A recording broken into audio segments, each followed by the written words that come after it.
Hi mga ka-bakers! Kumusta kayo? Ngayon naman ay gagawa tayo ng potato pandesal.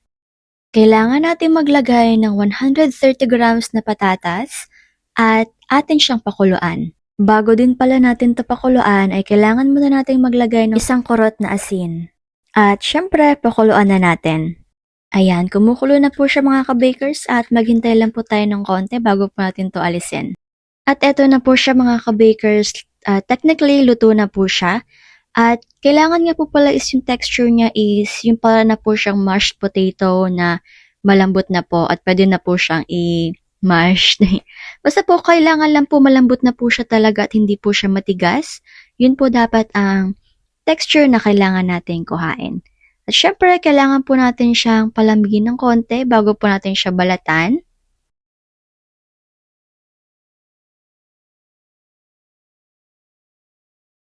Ayan, malapit na po tayo matapos magbalat ng ating patatas, kaya naman, i-ready na po natin ang ating bowl.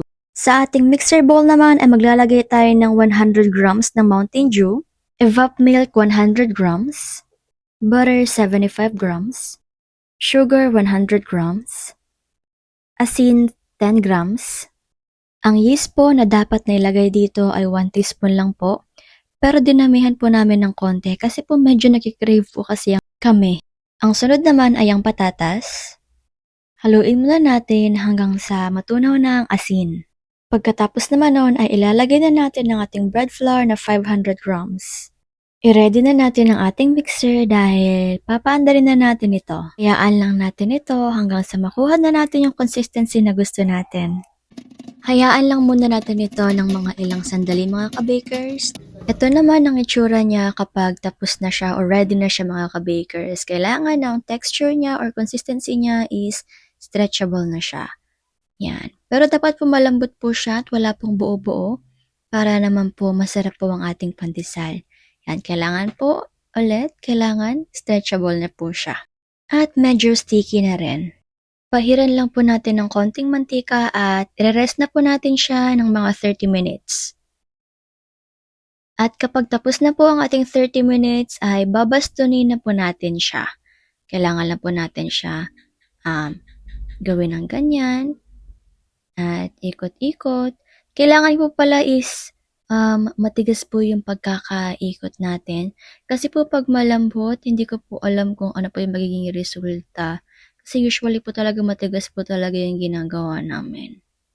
Baka po hindi siya aalsa, hindi po rin po ako sure. Kasi hindi ko pa naman po natatry na gumawa ng pandesal na medyo loose ang kanyang pagbabaston. Pero as far as I know po, kailangan po talaga matigas po talaga ang pagbabaston natin. At yun lang po. Mais naman ang ating pandesal, kaya naman sure ako na aalsa naman siya. Pagkatapos naman nating mabaston lahat, ay igugulong na natin siya sa ating breadcrumbs.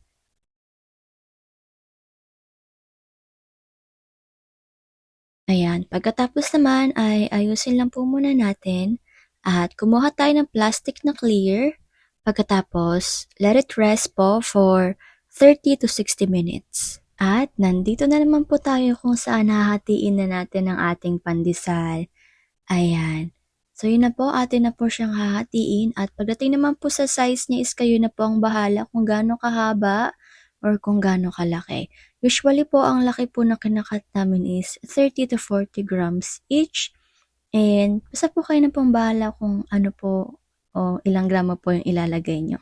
Or ipuputol nyo.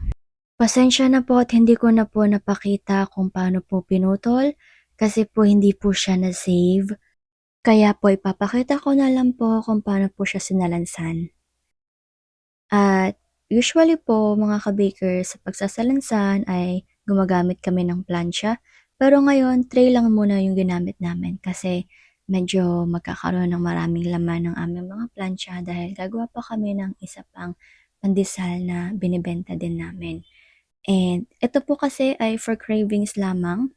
At pagdating nga po pala sa pagsasalansan is 6 po sa gilid at 5 naman po sa taas. Kibali 30 pieces po sa loob ng isang plancha pero nasa inyo na rin po yun kung gagayahin nyo po or meron po kayong sariling style. After naman po natin itong isalansan ay i-rest po muna natin ng 10 to 12 hours or overnight. At ito na po siya mga ka-bakers. After ng rest niya na magdamag, ay ilalagay na natin siya sa ating oven. Yung temperature nga pala is 200 sa taas, 200 sa baba, at yung baking time naman is 10 minutes. After ng 10 minutes, eto na po siya mga ka-bakers. Ayan, yan na po ang kanyang itsura. Napakaganda at sobrang bango po talaga niyan sa personal. Talaga namang swak na swak tong gawing pang negosyo o kaya naman gawing merienda ng mag-anak. Dahil kahit hapon na ay sobrang sarap pa rin po talaga nito. Hindi po to nakakasawa at higit sa lahat, healthy pa para sa buong pamilya. Kaya naman mga ka-bakers, presenting ang potato pandesal. Chef Randy Vlog. Chef Randy Vlog.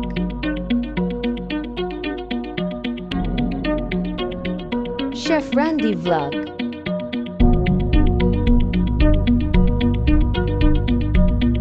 Chef Randy Vlog.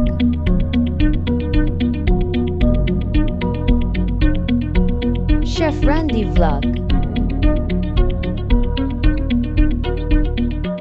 Chef Randy Vlog. Chef Randy Vlog.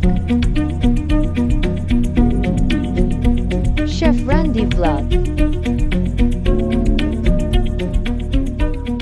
Maraming salamat po sa inyong lahat mga ka-bakers. Hanggang dito na lang po muna ako. Hanggang sa muli. Ingat!